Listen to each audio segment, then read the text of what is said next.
How's everybody doing out there? I hope everybody's having a blessed day wherever you are on the planet. If you woke up today, you are blessed. And if you have the spirit of life in you, you have the spirit of opportunity. And one of those opportunities we want to always promote is entrepreneurship. So this is a special edition of the ReturnUs Podcast. And today we're doing our edition of Spotlight Entrepreneurs. Once again, I am Marvin, co-host of Return Us and co-founder of Karuti. I got my man Will here. Hey, how's it going? William McCoy here, co-founder of Karuti and co-host at the ReturnUs Podcast. Appreciate that, guys. Guys, we have a very special guest. We have Bleejay Innis here. He is the CEO and principal architect of the Ikemba group. Let's give him a round of applause. And through this conversation, we're going to talk to Bleejay as he's doing amazing things. As you know, we've been rolling out the Karuti platform, and we have entrepreneurs onboarding as we speak. So, Bleejay has been doing some very amazing things across the continent, and, we want to get to know him and get to know his story. So without further ado, again, we'd like to introduce Bleejay Innis. Bleejay, Thank you. welcome. Appreciate it, Marvin. Appreciate it, Will. It's a pleasure to be on this platform and to be speaking to you. Two great, aspiring and motivating entrepreneurs as well. So thank you for having me. A pleasure. Do us a favor, Bleejay, just tell the people who you are, tell us about your company, and just tell people about you. Who is Bleejay Innis? Absolutely, man. Name is Bleejay. I'm glad, so everybody's able to pronounce it and say it the right way. Bleejay. Bleejay is it's a Bassa name from the Bassa tribe in Liberia. So I was born in Liberia, West Africa. And the name Bleejay means in my language for my home's sake or for the sake of my home. Nice. So I am deeply used by my name. People have a saying that the name you give your child uses you. So, the name Bleejay has definitely used me with my passion for the continent, my passion for Liberia.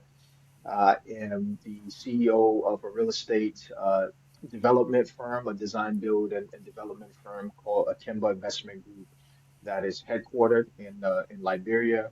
We have a subsidiary, a sister company in Ghana that we do work through in Ghana, and then we're also registered here in the U.S. So we're primarily focused on both primarily vertical construction, so that is residential, commercial, industrial, mixed use, whatever it is. If it's a building, we're able to design and build it. And Liberia is our primary market for now. Liberia and Ghana are two primary markets, and the hope and goal is to be able to expand throughout the region and hopefully have a footprint throughout the continent. We see ourselves as a Pan-African firm, not just a Liberian firm, but we're hoping to be able to grow and to be able to bring on people from different countries as the company hopefully expands. That's beautiful. So you So have construction, Bleejay, vertical integration. Go ahead, oh, Will. no, go ahead. Can you tell us a little bit about briefly about your early life? Because I know speaking to people, every entrepreneur generally has a journey. Something sparked in your early childhood that led you to this path. Can you tell some people maybe who are not familiar with Liberia and personally with your young upbringing and how you came to be what and who you are? Yeah, absolutely. I think the journey, early childhood definitely shaped me into who I am and who I'm still becoming today. I was born in Liberia and I left Liberia when I was 7 years old in 1996, during the Civil War that broke out during that time. So early childhood, my memories of Liberia was family, was love, was stability. Even though when I was born, during the 80s and the 90s, this was a period of war as well, when the country actually really engulfed in war.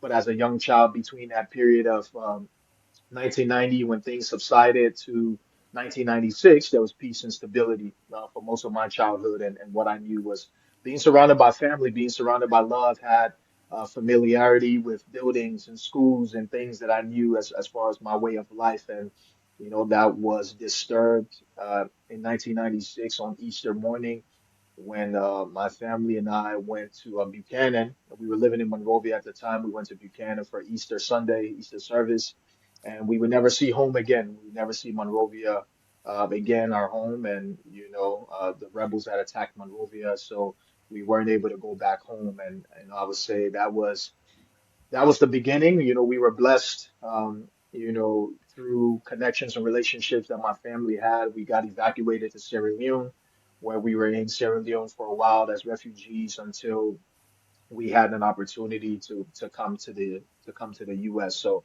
that was really, I would say, the foundation of shaping my journey and my desire, my passion of wanting to contribute back home. Definitely. Thank you for sharing that.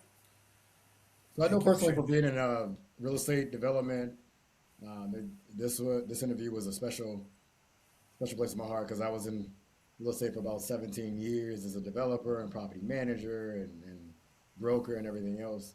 What got you into the real estate game? Man, real estate was something that I found my way into.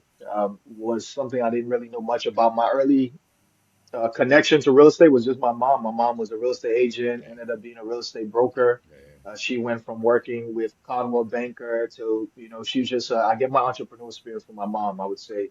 She said, hey, I want to start my own thing. She worked with a firm for a while and didn't get comfortable or complacent and started her own firm where she was a one-man shop, a one-man brokerage, and she was doing well until the market crashed, in the 2000s. But that was my initial introduction to real estate. But I say I really got into it passionately for myself after. So I graduated college. I was living in Los Angeles for a while, and then I had an opportunity to move to DC. So when I moved to DC, a friend of mine who was in real estate was working with a company in DC called the CoStar Group. So Yeah, CoStar does real estate marketing, yeah. analytics, data, and everything like that. So I started at CoStar as a researcher. So I was working, doing research at CoStar, researching properties and owners. And then I started, and I got in the sales side. And I got in the sales side. And I'm generally somebody who just likes to learn. As I was building relationship with clients who I was dealing with, I started learning about their real estate journey. So we were dealing with brokers, we were dealing with owners, we were dealing with developers. I had a call coming in there. No But worries. I moved from the sales side. I became an account executive for Washington, D.C. market, and where I really started dealing with developers. I really started dealing with contractors, and those were my primary book of clients. And as I built relationships with them, I wanted to understand, how did you get here? How did you build this massive company? How did you become successful? With what you're doing. And with what you're doing, and it got to a point where it got to a point for me where there was a genuine interest in the industry. And then as I started traveling back and forth to Liberia, and as I was going back and forth to Africa, I started seeing that there was a demand and there was a need for real estate, and there was a tremendous need. And I saw people who were succeeding in the space in Liberia. So Liberia was on a rebound. This was the time that Ellen Johnson Sirleaf became president. People had just started returning back home, and companies started going back. And I got to Liberia, and I saw that there was a huge demand, but the people who were creating the supply were not people who looked like me. Right. We're not people who there was no representation. And I think in real estate in general, African Americans, especially Africans, we lack representation in that industry in general. But to go home to your own country and see that there are people who are not even represented in this space was a major thing that struck a chord for me. And I became, just kind of infatuated with the fact of wanting to say, hey, what can I do to go back home? What can I do to contribute some of what I've learned, some of the knowledge that I've been giving from clients that I've built relationships with to be able to do something back home? And that's where it was really birthed. I didn't go to school to be an engineer. I didn't go to school to be an architect. I didn't go to school to be a developer. I stumbled across it and I became passionate about it and say, hey, I want to build a successful development firm. I want to build a successful construction firm, and every day is a learning experience. Amen. You touched on some key points. You're operating in a post-crisis environment, a post-war reconstruction environment, what challenges as an entrepreneur were did you face, and what were the pros and cons when you went back and you established your idea? What challenges did you face, and what were the positive aspects of that as well? Man, I always have from that experience, I was saying, go with passion, but go with a plan. Yeah, I became impassioned. I was a passionate entrepreneur. I said, man, I want to do this. I'm going to go to Liberia. I'm going to start this. I'm going to do this. And then it humbles you really fast because you realize that passion is not a plan. All right. And of saying, okay, how am I going to sustain myself? There was a certain point of time where I had quit my job. yeah, Didn't tell my parents, didn't tell anybody. I quit my job and started living off of my savings. And within a few months, that was wiped out really quickly. And I realized that, man, in order to be here, it's not like doing business in America. You need to be on ground. You need to build real relationships up. You need to see who are people who are for the short term, who are people who are for the long term. Right. You need to scope out opportunities. What are partnership opportunities? And those things are things when you're not making money, you can't sustain your business, right?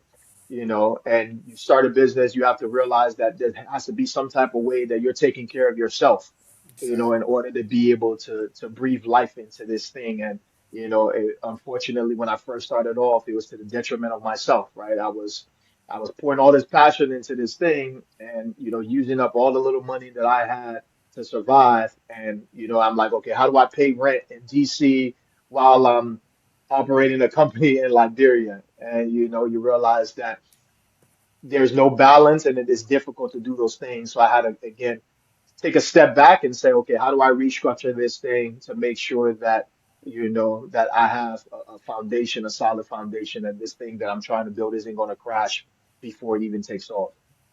Yeah, that's man. You just described the entrepreneur struggle. I think people can really appreciate that. It's Yeah, a lot of things. What you said really resonated. Passion without a purpose is not a plan. And, as entrepreneurs, generally speaking, we're altruistic people. We have big hearts. But thank you for sure, highlighting the fact that you have to articulate and detail the plan in order if you're going to execute it successfully. A lot of absolutely. times in entrepreneurship, right? A lot of entrepreneurship, you can have a plan, you can do all those things, but you know, what did Mike Tyson say? Everybody has a plan until they get punched in the face. Exactly. So a lot of times in entrepreneurship, you're going to come against things. What are the things that you had a plan for? Maybe when it comes to specifically Liberia, because we focus heavily on the continent of Africa, and obviously we love Liberia because of our roots. What things are did you plan for in Liberia, but then had to make adjustments for once you got there? Man, doing business in Liberia, I think in the African continent, most people will tell you that, you can wake up in the morning with a plan, but it's never gonna pan out Right. that way, right? And that's just the nature of how it happens. And I would say, one of those things, and even starting off a business earlier, everybody wants to do something, but everybody isn't ready to do something, right? So, for me, I remember one of my first clients and trying to do a construction project for. I was trying to find clients and trying to find something to start. And you had high hopes. Oh, it's finally about to happen. I'm finally about to get my first client. You write proposals and you're doing all of these things, and you're ready. And now you're outlining kind of what you're going to do with that capital and all these different things. And then it went from like 4 to 5 months of trying to set something up to it completely not happening. Yeah. To that client disappearing, and Yeah. you're not hearing back from that client, hearing back from that client again. Things like, registering a business. Sometimes you go in and say, okay, today I'm going to go to the business registry to register a business. Something that you thought was going to take 30 minutes to maybe an hour, ends up being a month-long process because this person isn't in the office to sign this document. We Right. need no, you need this one particular person to sign this document. Well, you can't issue me a certificate without this person's signature. No, this person needs to be here.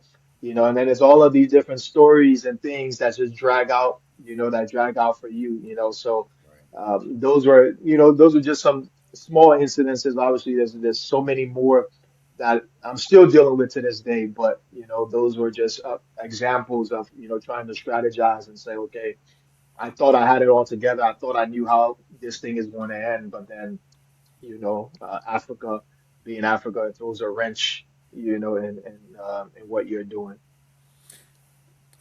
So how do you, Bleejay, how do you navigate financing different regulatory bodies from the different countries? Because you're in more than one country.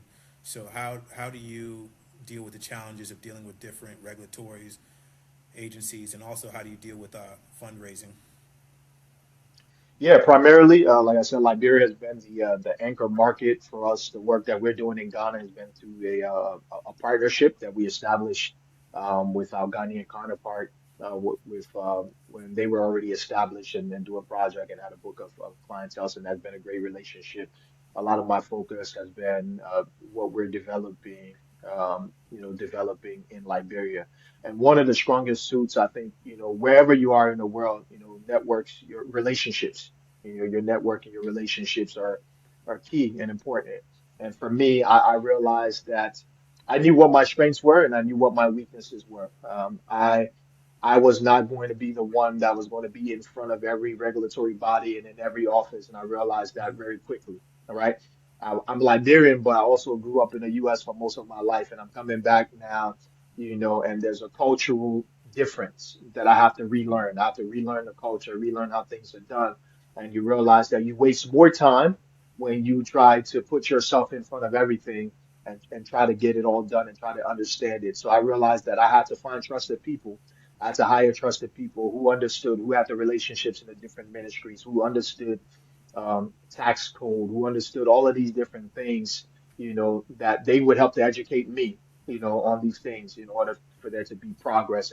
And I knew that I had to learn to empower people. I had to learn to trust people in order to be able to do those things. So I would say that was a strong suit for me, engaging people, reaching out to people, learning from people, trying to build relationships with people, and that's a never-ending process, even when it comes to financing and fundraising. You realize that you have to reach out to people who have those expertise, those people who have those skills. And how do you bring those people in? How do you build relationships with those people so that they see value in what you're trying to do? So you got a couple Hey, things. I would totally agree with you on that. You know, letting go, not trying to be on the forefront of everything. It's hard when you're the entrepreneur, right? Like you, for a long time, you're used to doing that, right? A long time you're Yeah. used to it being only you, and then you have to learn how to realize to kind of like let go of the reins so that you can be more effective, right? Which is be the leader, be the visionary, and everything else. You got some amazing projects going on. So tell us quickly about those projects that you have going on.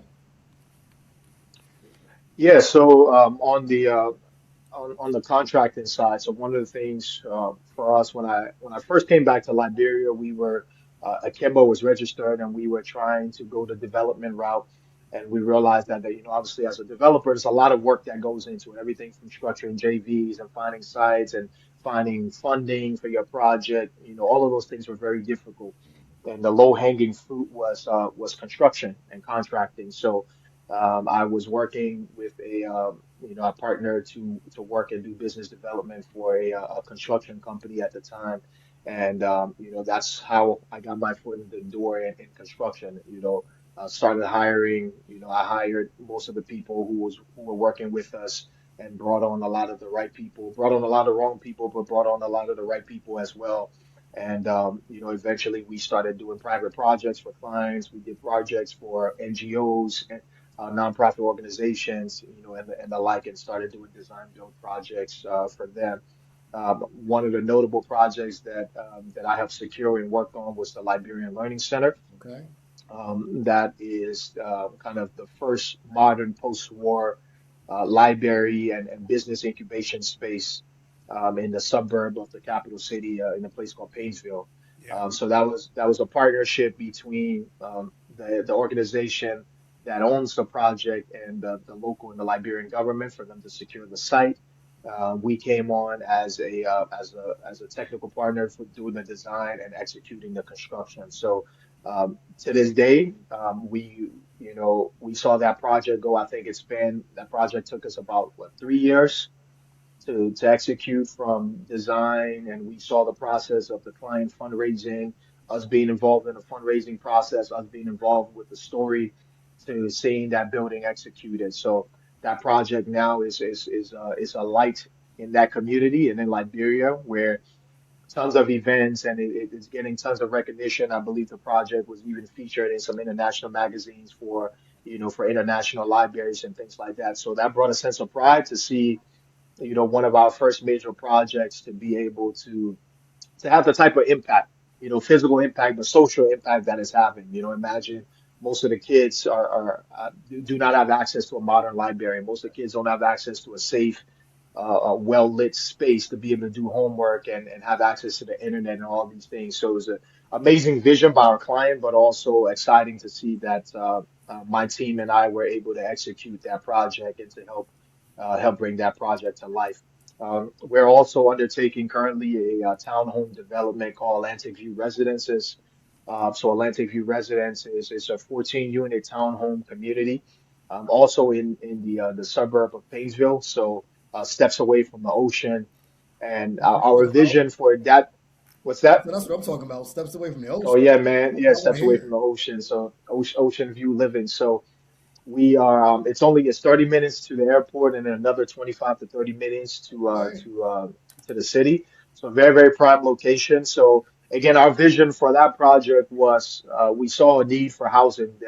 There was no planned housing, no well laid out housing in Liberia.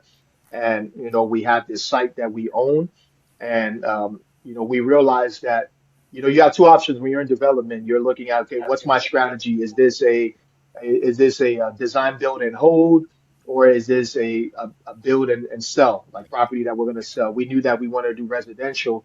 As much as we wanted to build and lease, we didn't have the capital or the financing to do that. And we knew as well where the property was located wasn't going to generate prime rents for us to be able to execute that. So we felt that the best use for that property was to build something that we could sell, be able to have some cash flow coming in, at the same time be able to get our feet wet on a project like this. So that project has really helped us to bootstrap and really understand, and we're still battling some challenges from that. Imagine Liberia has no mortgage market. Right. The banks are not set up to be commercialized in Liberia, so most of the banks are not set up to lend to real estate developers because real estate is not a prominent thing in Liberia, and the banks are not set up to lend to developers and contractors at that level. So we had to try to raise friends and family capital. We put in a lot of our own capital to be able to start the project, to take it off. We invested in the designs. We invested in trying to set up the site and then do a lot of marketing in order to be able to sell the project. So a lot of creativity went into that project and just how we structure it, with a lack of financing. One of the things we realized was we were not going to allow the inability of not being able to have a structured market stop us from this dream and this goal that we have of executing That's this a true project. entrepreneur. That's a true So entrepreneur. we manifested it. We prayed and said, hey, this thing, we're going to make it happen one way or another. We know we're going to have challenges, but once it happens, there's no stopping, Right. right? So for us, even the groundbreaking, we had the former U.S. ambassador at the time. Government officials came and showed up to our groundbreaking and were part of it. And that's when we realized, like, this is real. This is something's happening here. And from there, we saw our first buildings start to go up. And now, we have several other buildings that are going up on that site. So for that project, for us to have no direct financing, to have the capital to go out and build the whole thing. And a lot of people say, "Oh, why didn't you just go and build the whole thing?" I'm like, because we don't have $3 million, sitting around. So a lot of people don't understand development of real estate and funding to that level and what you have to do as a developer in order to be able to secure funding. But that project is coming out. It's coming out well. The quality, the distinction for just design and what we're trying to bring to the Liberian market that's different. I think people are seeing that and people are recognizing that. So that is truly inspiring to us to see that this was something that we birthed. This was a dream, and that it's actually has become reality. So before we wrap it up, Bleejay, tell us about the event that you have coming up in in and the Atlanta. States. Yeah. Building Africa, Yeah, Liberia. yeah, absolutely. So I think we all know that there's a shift that's happening. There's a global shift, Yeah. and Africa is now becoming the center of focus for a lot of a lot of businesses and investors and Yeah. people, especially the African American community and diaspora Africans who now want to go back home and take their capital back to the continent. Right. So me growing up in the U.S., I knew that. Um, as I travel, I have a lot of friends and people who reach out to me and say, "Man, I love what you're doing. I didn't know Africa had this. I didn't know this stuff was happening." And I knew that I couldn't focus all of my attention back home. I knew that there was a network that was yearning to be able to touch the continent and get connected to the continent. So Building Africa is an initiative that our company has established in order to be able to bring industry professionals together who have an interest of investing in the continent so that we can take it from conversation to deal making. So how do we take it from your interest in investing in the market and your interest in investing in the continent to making real deals happen? So our inaugural event, this is going to be our first event in Atlanta, is Building Africa Liberia. So we're focused on spotlighting Liberia as an investment destination for various real estate and investment types, not just for physical builders, but also for financiers. It's a market where if you're into lending, opportunities to establish banks, to establish lending institutions in the country. So we're going to educate people in the Liberian market, educate them on some of the projects that we're working on, and then look at opportunities for joint ventures or partnerships in the market. And this is something that we're going to do quarterly. Hopefully, we're going to take it to other cities as well. And then we're going to end it and cap it off at the end of each year with a site visit, a market visit. So we're going to take people to Liberia, to these different countries that we'll spotlight so that they can get on the ground, see real opportunities, see the projects that we're working on, and hopefully we'll be a conduit to a lot of partnerships and a lot of amazing things happening in the development space. Where can people find you, Bleejay? So I'm on Instagram at Mr. MR underscore Innis, Innis. Also on LinkedIn, Bleejay, Bleejay, Innis. Same name on Facebook. So I'm not hiding anywhere. Very, very visible and open and ready to connect with those who are like-minded and those who also have the same passion and vision for the continent. Hey, man, we truly, first of all, a round of applause, everybody at home. But Bleejay, we thank you. Thank you for Thank you as well. all you're doing. As a Liberian American myself, we share a similar path and a similar story. I came to the country in the '90s, and so it's just good to see like-minded people make an impact and just providing opportunities for growth for our people. So we truly spotlight and thank you. So, and if you're watching back home, this is what we're going to continue to do. We're going to also highlight entrepreneurs who are making impact on our edition of ReturnUs Spotlight. Once again, we want to thank Mr. Bleejay Innis for his time and sharing his story, his journey, and his path. Again, follow him on all social media platforms, and please support the Building Africa Liberia edition in Atlanta. And if you have any questions, always follow us on our social media platforms, ReturnUs.com and Karuti.com. And most importantly, if you're an entrepreneur and you have a project, we're uploading and onboarding as we speak. So again, Bleejay, we thank you for your time, sir. Thanks, brother. Thank you. Appreciate Thank it. you, bro. And everybody out there, just get started, make it happen. It's Let's been build another Africa edition of together. ReturnUs Podcast. All right. Peace, love, and entrepreneurship. All right. All right. Take care, everyone.